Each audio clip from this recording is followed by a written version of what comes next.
एक लर्निंग अपनी लाइफ में से दूं, शायद जुनेद आपसे एग्री करें ना करें, कि जो बंदा स्पोर्ट्स करता है ना वो कभी ज़िंदगी में नाकाम नहीं होगा। बिल्कुल ऐसे ही। This is my regret. अगर मैं स्पोर्ट्स करता होता ना तो मेरे जितने चैलेंजेस हैं ना, by the end of the day आपने 2 घंटे स्क्वॉश खेला किसी बंदे के साथ कंपेटिटिव हो के, आप रात में चाहे पहाड़ टूट रहा हो आप रात में सो जाएंगे। और अगर आप स्पोर्ट्स नहीं करते तो ये सारी दुनिया भर की परेशानियाँ, लाइफ इज़ अ स्ट्रगल, वो आपको वो करेगी। तो स्पोर्ट्स को इनकलकेट करें अपने बच्चों के अंदर, that's very important. And again sports is वाहिद चीज़ है जिसमें टेक्नोलॉजी आप नहीं हो सकती यार, या तो आप अपना हाथ उठाएंगे चलेंगे बॉल फेंकेंगे दौड़ेंगे सांस फूलेगा, या नहीं होगी। तो sports is something that you can replace with technology and it's a good silo कि अगर उसने 2 घंटे फ़ोन यूज़ किया तो वो 45 मिनट कुछ कर ले। आप देख रहे हैं बच्चे इतने, आपकी साइकोलॉजी बिल्कुल डिफरेंट होती है। अगर आप आधा घंटा जिम भी कर लें दिन में 100% आप बिल्कुल हैप्पी हार्मोन्स हो रहे होते हैं, like you feel good, you feel refresh, you feel useful. Exactly. वाकई ये चीज़ मुझे भी बड़ी देर से समझ आई ज़िंदगी में, बट मैं भी काफ़ी कहता हूँ अपने ऑडियंस को कि 1 घंटा दे दो अपने अपने आप को, स्ट्रेच ही कर लो, कुछ नहीं कर सकते स्ट्रेच कर लो, एग्जैक्टली। But move something. बाकी स्पोर्ट्स से एक चीज़ ये भी होती है कि आप में competitiveness आ जाती है। So I recently met one of my old neighbors who had moved to US in 1993. हमसे बड़े उम्र में माशाल्लाह. So I just met him in Dallas and he left Karachi with nothing and now he's almost a billionaire in dollars. Wow. He has 700 Pizza Hut, KFCs and Wendy's. My God, how does that even happen? Yeah. Yeah. मेरी lifetime में हुआ, right. और one of the things जो so I met him after what 30 years। और खैर मैं बहुत छोटा था, मैं उनको बॉलिंग कराता था, गली में नहीं चलते फिरते बड़े भाई आते हैं कि यार 2 बॉलें कराओ, so we used to do that. तो एक चीज़ जो मुझे लगी ना, because I was observing him, एक तो उन्होंने उनके ऑफिस में ही ना जिम भी है और उन्हीं की बेटी है माशाल्लाह, वो she is a fitness trainer और उनके स्टाफ को ट्रेन भी कराती है। तो वो मुझसे बातें कर रहे थे, उन्होंने बातों बातों में 100 क्रंचेस मार दिए। उनको देख के मैं थक गया। 100%। आई एम 39, ही वॉज 55, और वो 100 क्रंचेस मार लिए। और वो पाकिस्तान के रोइंग चैम्पियन थे when he was here, he was a rowing champion. तो मैंने ना ये चीज़ें डॉट कनेक्ट की कि ये स्पोर्ट्स वाला आदमी है ना, स्पोर्ट्स वाला आदमी हमेशा टारगेट को देखता है कि यार ये मेरा टारगेट है, मुझे। अब जैसे अगर आप रनिंग कर रहे हैं, आप किलोमीटर भागे 8 मिनट में, आपने बोला नहीं मुझे इसको 7.5 पे लाना है, फिर मैंने 7 पे लाना है, फिर 6, फिर 5। एग्जैक्टली। तो ये आपका माइंडसेट, स्पोर्ट्स वाला जो बंदा होता है उसका माइंडसेट ऐसा हो जाता है। So whoever I know in my life जिसका स्पोर्ट्स से ताल्लुक रहा है, वो अपनी इंडिविजुअल ज़िंदगी में बहुत कामयाब है। एग्जैक्टली 100% तमाम, कोई लूज़र नहीं है उनमें से।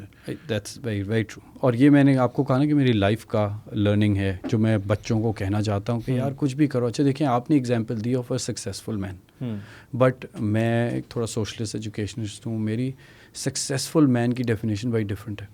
In Melbourne I was a very successful man, but may be my calling was not the tag कि मैं सेल्स डायरेक्टर हो गया हूँ one of the largest publishing houses का।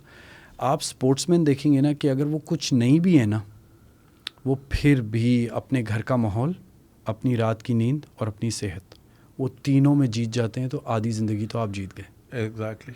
सो even if you are not a big shot जो दुनिया में कुछ बन गया, अगर जो स्पोर्ट्स करेगा वो ऐसे फ्लड गेट्स लगाएगा कि उसके घर में, जिसे कहते हैं ना, रिलीजियस लोग कहते हैं कि भाई वो बुराई नहीं आएगी या वो नहीं आएगी, अजाब नहीं आएगा, आई डोंट नो, नहुसत नहीं आएगी। मैं कहता हूँ जो स्पोर्ट्स करेगा ना, उसके घर के अंदर चाहे जितना भी छोटा घर हो, नहुसत नहीं आएगी। सेहतमंद माहौल होगा ना। 100%, दैट्स ट्रू। एंड लाइक अगर आप जिस्मानी तौर पे सेहतमंद हैं, आप जहनी तौर पे भी सेहतमंद होंगे, then you will have more clarity of life, you will make better decisions, and then you will also like to value life even more. Exactly. मैं तो वो अभी मैं शुरू ही किया जिम, रेगुलर थोड़ा सा हुआ, मैं तो पूरी पराठा खाता हूँ, मुझे तो इतना गिल्ट होता है कि यार ये मैं जो क्रंचेस मार रहा होता हूँ तो ये उसका इक्विवेलेंट हो रहा है, ये आई शुडंट डू दैट। तो वो गिल्ट जो है ना वो बहुत ज़रूरी है ज़िंदगी में, it should stop you from something. Exactly.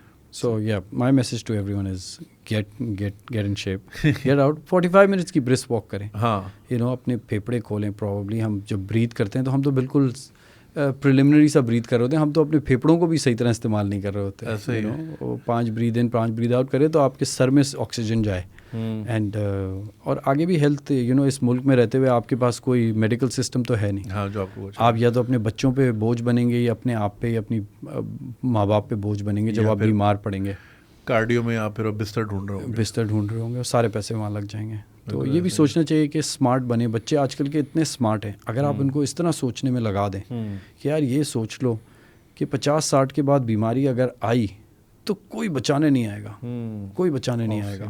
मेरे जो ट्रेनर है वो वसीम अकरम के भी ट्रेनर है, तो वो बताते भाई वसीम भाई सुबह 8 किलोमीटर भाग के आते हैं, फिर कहते हैं हाँ भाई जिम खोलो। That's insane. 8 किलोमीटर घड़ी पे दिखाते हैं उसको रोज। ये हम लोग नहीं कर सकते। शुगर है, उसके बाद ये हाल है। स्पोर्ट्समैन है हाँ। कि वो पहले भागते हैं, फिर कहते हैं चलो जी वेट ट्रेनिंग स्टार्ट करें। Can you imagine.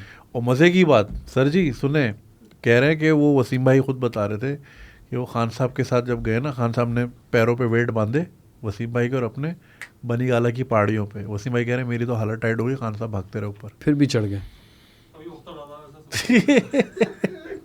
So, crazy. हाँ, क्रेजी है भाई। अगर आपने ये क्लिप एंजॉय किए तो पूरी वीडियो देखने के लिए कमेंट पे दिए गए लिंक पे क्लिक कीजिए और मेरे मेन चैनल को सब्सक्राइब करना नहीं भूलिएगा ताकि आपको वक्त के साथ साथ अपडेट्स मिलती रहें। बहुत शुक्रिया।